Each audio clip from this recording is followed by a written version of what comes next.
Good morning, everybody. It's Monday, and welcome to your morning Kickstart right here on the Resilience Talk Network. I'm Brad Neufeld, And I'm Jay Walther. and we're here to give you your morning Kickstart. And that is a motivational quote, a tip for the day, and as well as a fun fact. So let's get started right away. Mr. J, take it away. Man, I'm a poet and didn't know it. That's great. Here we go. John F. Kennedy gave us this quote. He said, when written in Chinese, the word crisis is composed of two characters. One represents danger and the other represents opportunity. So, But it's all in one character. all in one word, represented by danger and opportunity. Hmm. You know, when you feel like there's a crisis going on, look for the opportunity that it's given you. Okay. All right. That's well said. Well said. All right. Well, I'm going to give you your tip for the day. And today, for your resilience tip, we're going to discuss informational learning versus transformational learning, because these are two predominant learning styles that we go through during our lifetime. And it's very critical that you understand these. As a matter of fact, if you can understand these at a great depth, you'll really understand why you do the things that you do. And why is that important? That's important so you'll understand why you have the habits you do, why you have the whether habits are the good habits or the bad habits. You'll understand how they were formed and everything at a very young age. So let me just describe this a little bit. I'll start out with the informational learning, okay, and kind of tell you a little bit about that. Now, I want everybody that's listening to this to stop for a minute and think, has there ever been a time where you've been at a motivational seminar or even listened to one of these in the morning, or you've been to your church, or you've been somewhere where somebody said something and you went, oh my gosh, this is it. That's my answer. And you got all excited and you were thinking, this is it. I can't believe it. I heard this. I've been praying for this and it's here. But then stop for a minute and let me ask you the humbling question. What happened 72 hours later? Thanks for the thanks for the Graphic.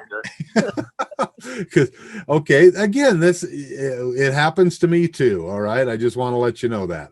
But see, why do we have that feeling inside of this is something that I needed to hear and I want to do something about it? Well, then nothing changes if we don't do something about it. Okay, unless action is taken on that thought that you have, nothing will happen. Okay, so remember that. And so it's about taking the action. Well, what stops most people is they don't know what to do. Well, there's ways to figure that out, and we can go into that in a different matter of fact, we'll talk about that tomorrow, about what to do with that feeling that you get.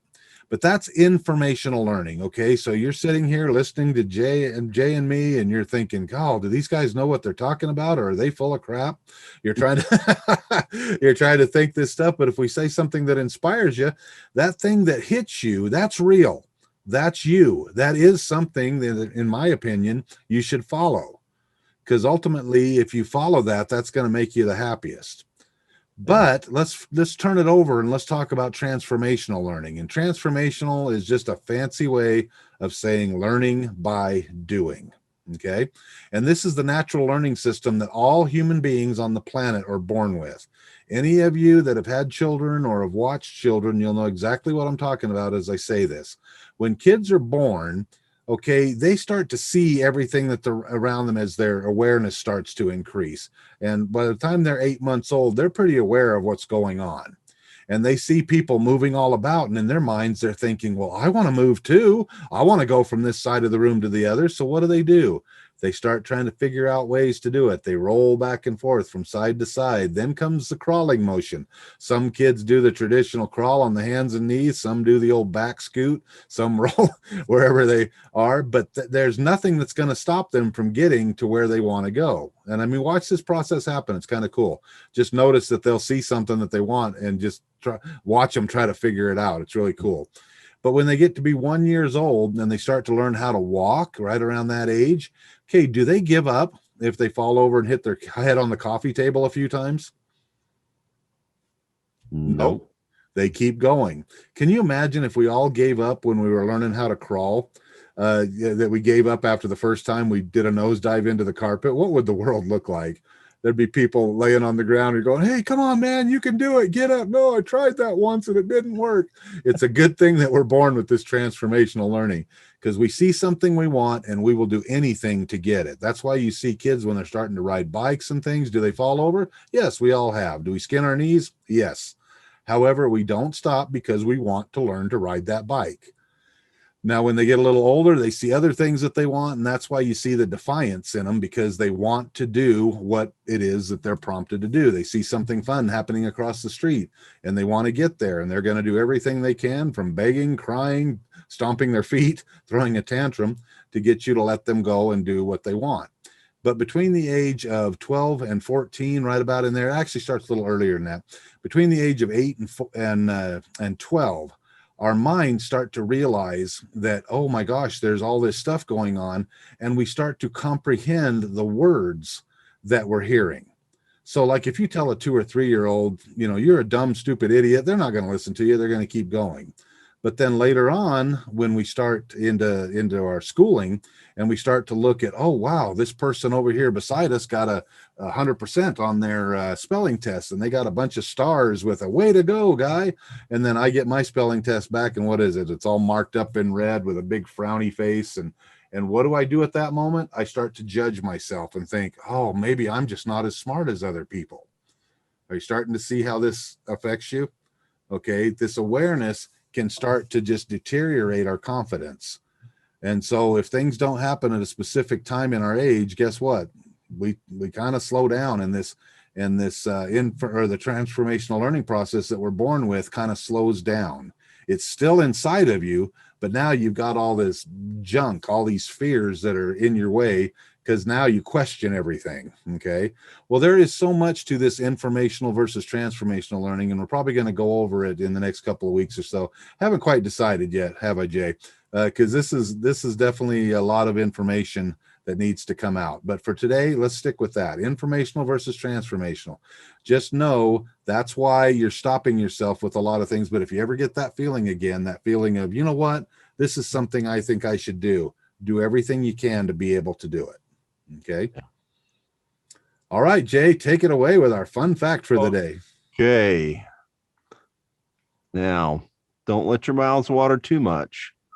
But another food? Are we going to do food this week? Another food fun fact.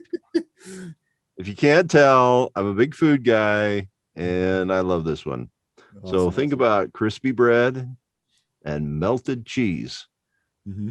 How can something taste so good that be this simple? Welcome. Today, April 12th, is National Grilled Cheese Sandwich Day.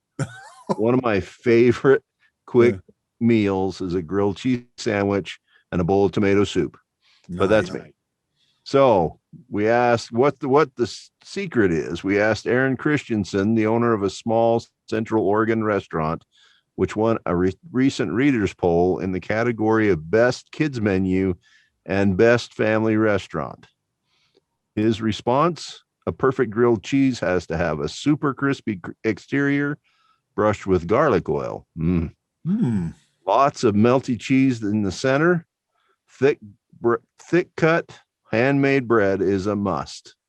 So get out there, get your bread, get your cheese, get your nice hot pan, and make yourself a grilled cheese sandwich today in honor of Grilled Cheese Sandwich Day. All right, I'm gone. No, just kidding. Oh, yeah. You've inspired me, Jay. Yeah, and I hope tomorrow's tomato soup day so we can have grilled cheese and tomato soup. That's one of my favorite wintertime meals, man. Dipping that grilled cheese in the soup, and yes, boy, that's the best. Oh, fantastic. Well, that's our morning kickstart for this Monday morning.